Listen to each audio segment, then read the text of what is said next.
Hey guys, I said I was going to do another talk on engines here. I figured I'd sit down instead of standing up for 20 minutes doing another video like I just did. So this is the inside of the car.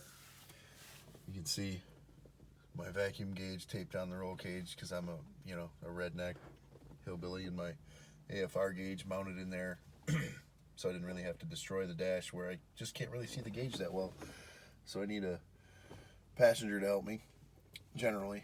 But that's why I like analog gauges, and I have that little reference tape there. That's right on 13:1, so I can just kind of glance over it and see where that needle is. Anyway, we're gonna sit in this charger, and I want to talk about engines. So this is a 493 with Indy max wedge heads that are obviously opened up to max wedge port size. So this engine developed out of my experimentation with regular 440s and drag race type technology from like the mid 1990s to the late 1990s, and like how to go fast at the drag strip in that time frame. So basically in that time frame, you cammed the shit out of the stuff, had big heads, and you just put a low gear in it and spun that fucker as fast as you could go. And man, you go fast that way. This car ran 1101 at 121 in that type of setup. And it was a 456 gear in it at the time. So that, I mean, that's not a bad route to go. I still use the same block today, but I ended up doing oiling modifications and shit. You can see another video I did that. I did that a long time ago, actually. It's an old video, but it's still technically relevant. But so when I built that engine, basically the tech at the time was high compression. That was 13:1. There wasn't a lot of supercharging and stuff back then. I mean, it was there, but it was more roots blower stuff, and the centrifugal shit was just coming on the market kind of strong, and there wasn't a lot of turbo tech either. It was all basically NA stuff, and if you were making 600 or more horsepower out of an NA engine at the time, man, you were really doing something, So I think I ended up making something like 660 horsepower out of that 13.5:1 or 13.25, whatever the hell it was, 440. But nowadays, that's really not much at all, So what happened in the time frame that it took me to build that, which was quite a long time because I was only in my early 20s. I didn't have shit for a good job. It took me a long time to build that engine. And in the time frame I built that, race gas went from like $7 a gallon to like $12 a gallon or something like that. Something obscenely crazy and expensive. So all of a sudden I was stuck with an engine that was like, Jesus, this sucks. I can't even afford to go to the drag strip, which is 2 hours away, and that blows. So I came up with this is where stroker technology was just really coming into its own at the time. After I developed that engine, which would have been, I don't know, the early 2000s, where everybody was selling stroker kits then, which they still are today. And it was an easy way to make a bunch more power. Or in my case, I wanted to keep the same amount of power, but make the engine more livable for the street. So I could run it on street gas and just have bigger cubic inches. Well, I did that, and it took me, I got a 415 crank and put it in here, different rods and pistons, lowered the compression to 11:1. And what I do then, I replaced the cam to something, a custom grind, a comp cam, that was because I ended up damaging my other cam, which was my fault, and I'm stupid, and that's a different story. But the heads got freshened up at the shop in Brewerton, New York. Comp Wedge did it for me. I'm friends with that guy who runs that, and he's a really good dude. He freshened my valve job and reset all my springs. He also did the bearing clearances on that bottom end of that motor for me. Really good guy.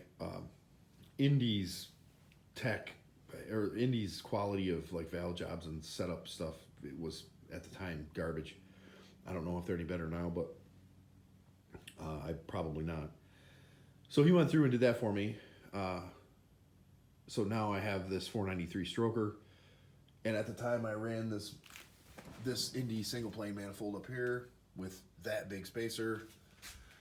And I took the spacer off and changed it to the smaller carb, 4150. And then I got smart and put on the dual plane Indy manifold, and which was a really good step. So now I had a more streetable motor. Wasn't like a light switch with power. It was more of a smooth come on that, you know, with good torque. So yeah, I mean the project worked pretty well, and I got what I wanted. I have roughly the same amount of horsepower probably. Bigger engine, worse fuel mileage. Nowadays, though, let's come up to current time frame, because it always takes me fucking 10 years to do a project because of time and, you know, money. But so now, like I mentioned on the other video, somebody said they just subscribed to this channel and they, you know, I had decent content and talk, so I basically was like, oh, cool, you know, I'll try to help people out who are newer. If I was to do this today with an average guy who has a decent job and not a, you know, an endless stream of money that you can just get whatever you want instantly, I definitely think the way I would do it for maximizing my fun, right? And this is basically, the older I get, the more I learn this. This is all about maximizing your fun, whether you're at the drag strip or you're at the street, whatever you're doing. You really need to analyze what you're doing at the time. Do you want to drive the car in the street 100% of the time, 90% of the time, or is it just for the drag strip? Do you live right next to a drag strip? Do you not? What are you doing? What kind of gas can you get? You know, all these are questions. So basically, my advice to anybody in this boat who can actually afford a car body nowadays and wants to go up, there's a huge movement now into new teching these cars, like putting new motors in them and stuff like that. I think that's fine. It's cool. It's a lot of work, though, comparatively. And that might not be exactly what you want to do. So my view on what I would do right now, if I had, you know, 20 grand extra sitting here, because let's not lie, that's what a decent engine setup that you're going to build yourself and do, and whatever power adders you're going to go with. For what I do with the car now and what I like and what I've experienced, let's say with the new tech stuff, like my dad's 392 Scat Pack Charger. It's 485 horsepower. That's totally stock. What I've experienced with new tech, and lately I've been studying into new tech a lot more too, mainly the new Hemi engines, and then an offshoot of the GM LS engines. And obviously I'm a Mopar guy, but I'll tell you what, those LS engines are really, really good motors. Like their technology is great. And not only I'm a Mopar guy, but I'm like a tech guy. Like whatever company has the best tech, I want to steal that. I want to use it, right? Like basically I'm kind of lucky that I fell into the Mopar world, because these cars are basically in factory trim or factory-ish trim, like as you go into super stock ranks. The Mopars are the best cars tech-wise. Their suspension for that bracket of speed and power is better than the GM stuff of the era. Their engines were not necessarily better, but I don't. That's kind of iffy, because I mean GM made a lot of decent engines, but the rear end is better, the transmission is better than your GM stuff. Like a Torque Flight and a Dana 60, or even an 8 3/4. I would put my money on being better than a Turbo 400 or Turbo 350 or the GM 12 bolt. They're better, right? So with that out of the way, the LS engines are badass. And let me get back from this tangent I'm on. So what I would do today, if I could redo this, I wouldn't go with a stroker.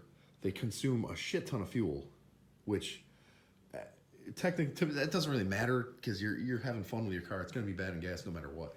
But the sweet spot I would go with, and I think everybody knows from what I've been alluding to here, is I would use smaller cubic inches now, maybe not necessarily a small block, but more standardized cubic inches. And I would go with a power adder, such as probably not a turbo, but a supercharger. Turbos to me are just too much of a pain in the ass with all your piping and shit. It's a lot.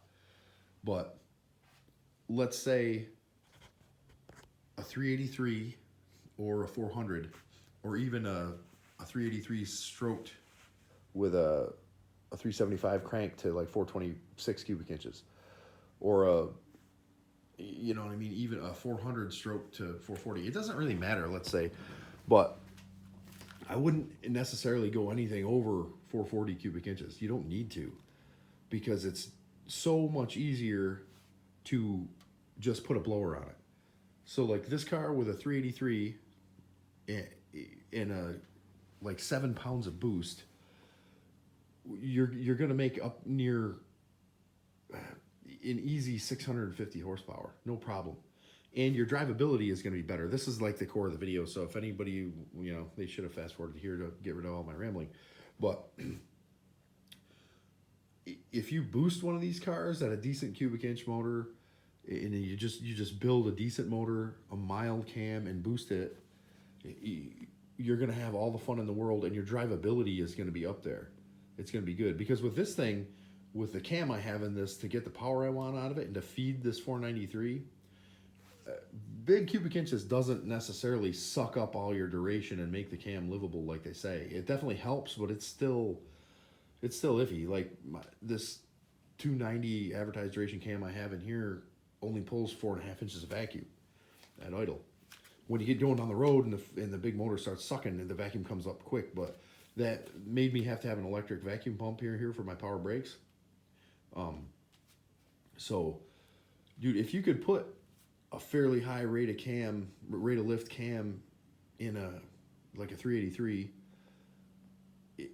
with decent heads. I mean, they don't even have to be max wedge ports, like a good set of trick flows or something, a decent manifold. Let's say a 525 lift cam. I'm gonna off the top of my head, I'm gonna spit out the specs for a 383 or 400 with a supercharger. So I'm gonna look at like 7 pounds of boost. I'm gonna put like 9.5, 9.8, maybe just under 10-to-1 compression. I'm gonna use like trick flow aluminum heads, maybe Indy 440 EZs, something, probably a standard port, because your intake manifold is gonna be easier. A decent flowing dual plane manifold. That's gonna be hard to find, but you're gonna have to search for it. Maybe you can find some type of ported shit, especially on the B engines, because Indy doesn't make a big dual plane like this guy for an RB for a B engine, which is a shame. They should. Now you're going to use probably like a Holley X-Flow. In my cam, I would probably put like something like a 525 or 550 lift, maybe something a little tighter. I would want to keep my duration down to like 250 or 260, and with that cam design, I don't know how much lift that's going to give you in a solid Tappet cam, but probably in the mid fives or lower fives, which isn't really a big deal. You're going to start supercharging this thing. You're going to have some type of timing, and you're going to have to learn up on your computer controlled timing for this setup. But stud the motor, stud the heads, or let's say stud the mains for the crank, head studs.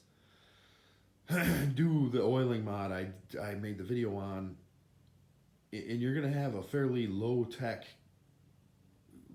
killer motor that's going to run pretty smooth. It's going to be decent low down. It's not huge. Solid mount it too. Use a set of solid mounts. Try not to go like elephant ears like I did, because man, that gets in the way of mounting your belt driven supercharger. That will give you an awesome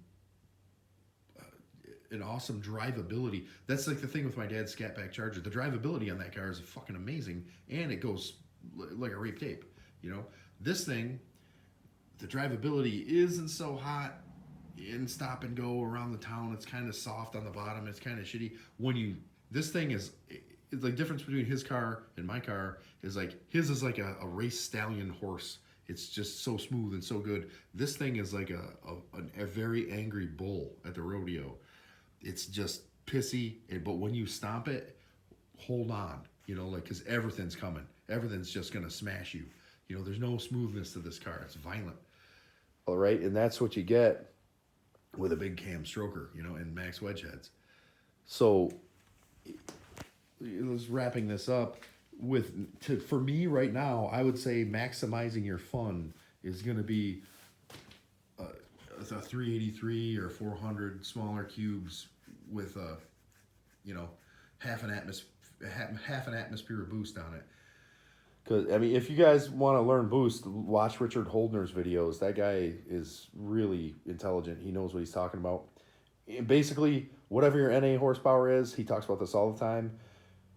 If you add a full atmosphere of boost, it's going to double it. If you add half an atmosphere of boost, it's going to give you half a doubling. So, you know what I mean? So if you got 400 to begin with, half an atmosphere is going to give you 600. A whole atmosphere is going to give you 800. It's that simple, really. Just make sure your fuel system's up to par. That's what I would do now, though. You know, I wouldn't even could really worry about, you know, top end heads for super high flow. You want them decent, but the boost is going to cover up a bunch of that. And once you get into 600 horsepower on the street, holy shit, man! It's easy to make that. It's super easy with a supercharger. You know, you just got to be careful on how you tune it so you don't blow your shit up. And that's what I would do now if I wanted to redo this and spend more money. And it would be a more drivable car. I don't exactly know if my torque converter would be quite correct for the setup, but my rear end gear would probably be good. It would be a more modern car. You know, it would be drivable, especially if you fuel injected it. Which I still might go to this next year. I don't know if I'll fuel inject this or not, because I kind of like messing with the carburetor. I'm an old school dude. Anyway, I hope that wasn't too much rambling and you got some insight on what you might want to do later.